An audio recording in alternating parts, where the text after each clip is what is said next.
What happens when you've got a perfect subject? Now, this happens all the time. We see in front of us the perfect scene. We see a photo in a magazine, a photo you've taken, it doesn't matter, but it's a perfect photo.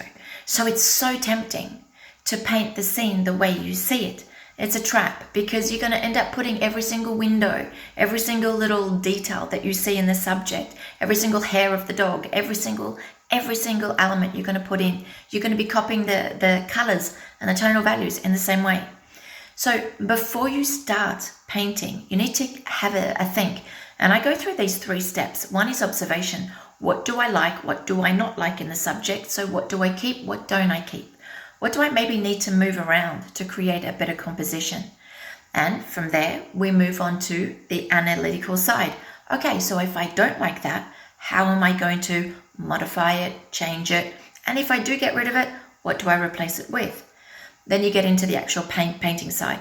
So this Monday, the 16th of December, we're going to be looking at those 3 aspects and really make sure that we can take a photo, regardless of how good it looks, and transform it into something else. Now, we've been doing this for a couple of weeks, but today what this subject that we're going to do, it's a photo from Prague.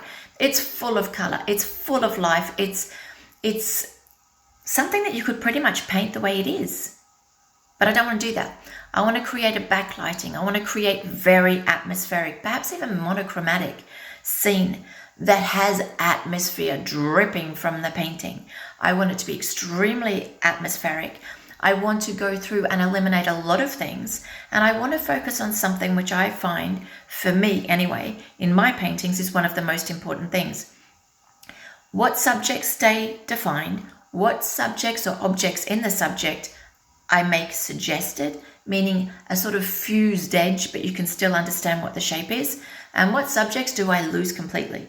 So in my paintings, you will see that I do move from defined to suggested to lost shapes all the time. I guess that's probably, if there was one thing consistent in my paintings, it would definitely be that. Okay, so this is where I'm going to go a little bit more into the heart of my technique, how I paint, why I make the choices I make.